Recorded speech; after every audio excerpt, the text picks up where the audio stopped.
Yeah. Hi, today's November 12th, and we're at the Upstream Gallery, and I'm here with T.B. Ward. He's got an exhibition up until November 28th. November 28th, yeah. Yeah, that's a Sunday. That Sunday's the last day to see Sunday it. the 28th, I'll probably It's something you really should see here at Upstream, which is 8 Main Street in Hastings on Hudson. And I'm a photographer, and Tim's got this wonderful exhibition of paintings, which you'll be able to see in a few minutes. And I wanted to ask him a few questions. Go on then, John. Yeah, really, huh? This is it.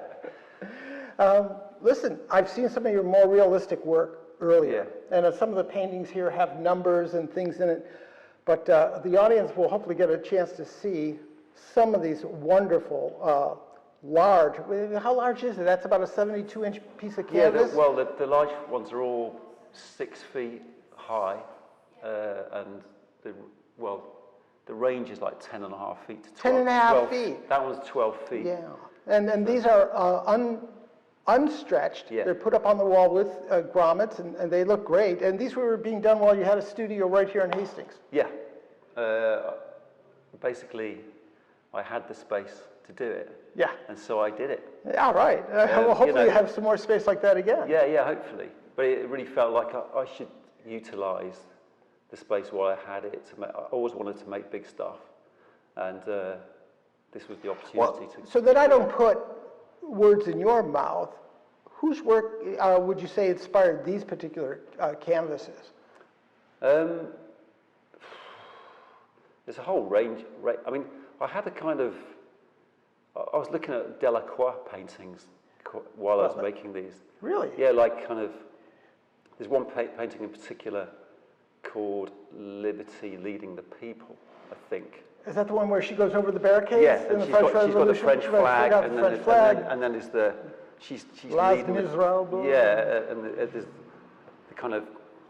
Well, I could see where the brushwork. Yeah, that kind of power and brushwork comes into Delacroix being a colorist as opposed to line. Yeah, that really works out here. It was like a certain movement I wanted to get, almost like there is an army in some way trying to get from light to dark to light, I mean. And yeah, I mean, just the sheer scale of it meant I could be really free with that. You know, it's funny, I thought you were going to come back with something more along the lines of Pollock's action painting or Joan Mitchell's color work, which is much more contemporary. I suppose you could draw, there's definitely parallels with the way Pollock worked, because I would start these paintings out on the floor. So you started on the floor, just like his. Yeah, so the first few visits would be on the floor, and that way, I couldn't really get too attached to what I was doing, because you can't really... Well, something this big, you're walking on the canvas to do it. Yeah, there's like footprints on there and all sorts. And then after a few visits, I would like staple the canvas to the wall. And then, once it's on the wall, it's amazing how different your perception of it is. And I would start seeing things in it, and I would work on it on the wall. So at different times you reapproach the canvas with different... because then sometimes I'd get like too tight with what I was doing, so then I'd put it back on the floor.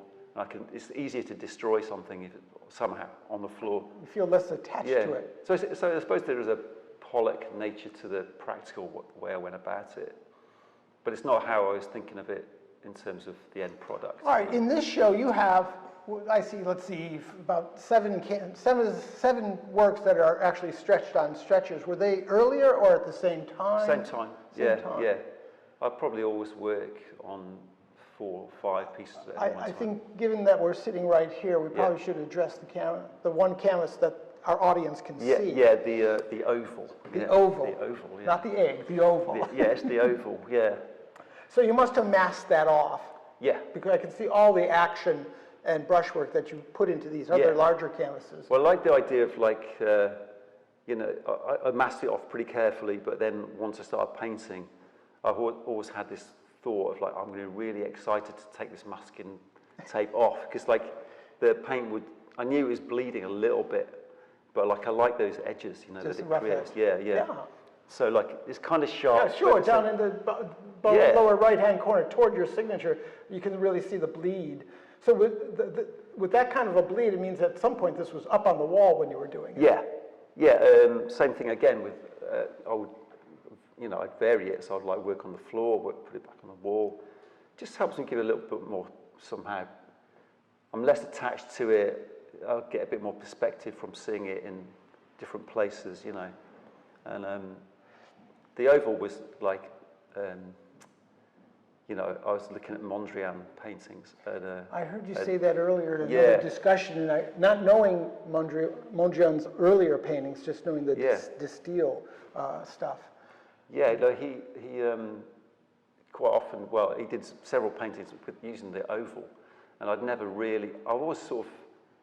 always liked them, but I didn't ever sort of step back and go, wow, that's something I could do, you know. And there's something about the oval that makes you feel like you're peering into a world. Well, almost somehow. like the trompe-l'oeil. I don't know why it's when so. you look at ceilings and things, and you've Yeah, got a yeah. roundness, and it's a window into. Yeah. So that's just like an experimental idea, but and again, I think the scale kind of helps. And they are large. These are some of the largest works we've had at Upstream since I've been here. For sure. Somebody was saying yesterday, the largest ever. Largest. Well, you know, Which, you know. When you think about American painting, and actually, is that a strange thing to say to you?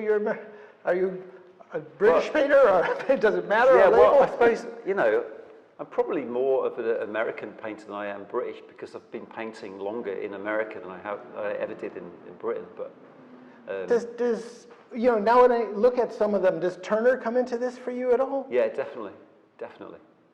I mean, some of those, yeah. What can you say about Turner? You know, that hasn't already been said. It's just amazing to look at the layers of color and. Well, I have to admit, they make me want to look again and more. Yeah. Like I do when you get to see some Turners, and it's sort of like, I can't leave this yet. I can't get it all in on the first look. Kind of amazing. Yeah, definitely. So I noticed on this one over here, there's this numeral L with about 9 digits. Where does that come from? Well, I've been making sort of completely abstract pieces in 2019, 2020, and you know, I did a show here early 2020, and at the end of it, you know, you kind of like you start appraising where you're at and what you need to change, and I just had this feeling that I wanted to have a story, a little more of a story behind pieces that I was doing, especially in the kind of weird, tumultuous political times that we're having. Really? You know, like, so I felt like I need to be telling some kind of like story, not a story, but like I want to give people something to think about rather than it just being an image. So I just started thinking about landscape and atmosphere, trying to create paintings that were just, you know, atmosphere and land, but then over the top of it, I want, you know, the idea that human beings feel like they need to put their own stamp on it and own it in some way. You know, it's like an abstract idea. So like my first idea was that I just put an American flag, just fluttering. Well, that's through the painting behind us. Yeah, it's like called emotional debris. And emotional debris? Yeah. All right. I call it debris. No, you call it debris. I call it I don't even know what I call it. Emotional debris. Yeah, so like I did the American flag, but it's kind of like when you start messing with like the American flag, you go into like funny territory. But I sort of was experimenting with different things, and then I kind of stumbled upon the serial codes on dollar bills. And the number that's on a dollar bill. Yeah, there's like every yeah, sure. Yeah, so like. Except the ones I print. Apart from the forgeries that you do, John. Yeah. So I sort of stumbled upon that, and then I thought, well, I kind of like the idea that a painting is sort of looks like it's been stamped with some official. Well, it sounds like you're doing just that. Yeah. Come upon it, and now it's yours. And just there's something a little incongruous about having this number, you know. So that's in, I see it's in about 6 or 7 of the works that are here. There's a serial number in each one of them. Yeah. Okay. There's something about it that gives the painting a little extra dimension.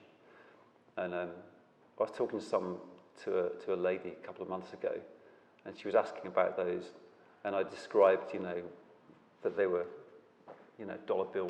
Did you numbers. keep the dollar bills that have these numbers? Actually, some of them I've still got them. Yeah, yeah. Yeah. But she said, oh, so the numbers are like a slap in the face. And I was Oh. like, in a way, they kind of are, you know, because it's not just a landscape, it's not just some atmosphere, it's also a statement of kind of what are we doing? Yeah, You know? well, you're bringing politics into there, yeah. Yeah, yeah. But then, you know, like all things, you know, you try it and you make a few paintings like that.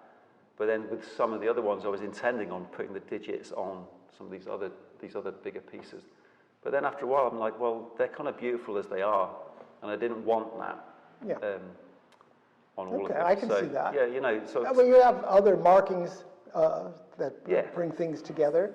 And speaking of markings, I mean, I can obviously see crayon or stick. yeah, it's like But the brushes, are these pretty big brushes to they work are. with? Yeah.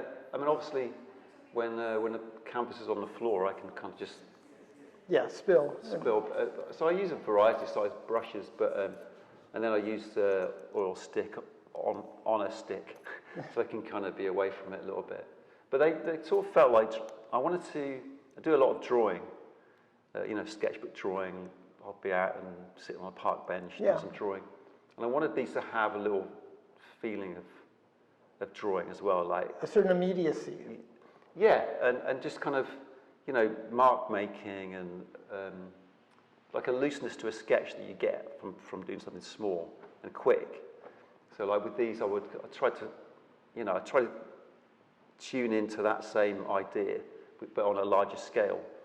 And Well, Yeah. I mean, I know your other works where it's a little easier to read an image into them or to understand where, like the one I want so badly. But the idea is, but these are much more abstract, much more like Delacroix. They're into the color. The colors are amazing, and yeah, the marks are clean, clear, almost. It's not the repetitive marks of like Twombly. It's really more that energy that you've got. Yeah, probably when yeah. you're standing over them. yeah. I hope that we hope this. I don't want to date the situation by saying, "Gee, I hope the people can get to Upstream to see these," because they really are wonderful. I hope so. Yeah, the color palette sort of gradually happened. You know, like using salmons and pinks. It's not something I would have thought that I would be doing. You know, but like. Do you have to mix those colors to Yeah, get? but as part of with these paintings, I actually started really tuning into that part of making a painting, like really, no pun intended, poring over what color I was mixing, you know, Right. before I started applying it at all. So I almost spend more time mixing the paint to be the color I want it to be than actually applying it. The few times I've tried to mix color, I always end up with mud. So you've done a wonderful job. Yeah, well, it actually takes time and like patience, Yeah. to sort of stand there, It's mixing interesting. the actual color that you want, and so like I try to be really thoughtful about that. So before I would do anything, I'd really think it through. Before we wrap up here, is there anything more you might want to say to, a viewer or an audience member who might come by? Well, Take it home. yeah, Take it buy home. it. Well, I just hope people, I want people to see it, obviously. I hope everybody, enjoys looking at it. But I can't help thinking from my point of view. Every time I ever show a series of work, I kind of start thinking about what I'm going to do next, So like, I'd encourage people to take a look at this, and then hopefully in 12 months, 18 months, 2 years, I'll have stepped on somewhere else, and this will have been a stepping stone to whatever I make next, Well, Tim, whatever comes next, thanks for Cheers. taking the time to Thanks, talk to us Sean. today. Good to talk to you, mate. All right, everybody. Hopefully get down to 8 Main Street in Hastings, Upstream Gallery, and see T.B. Ward's new paintings. Good night.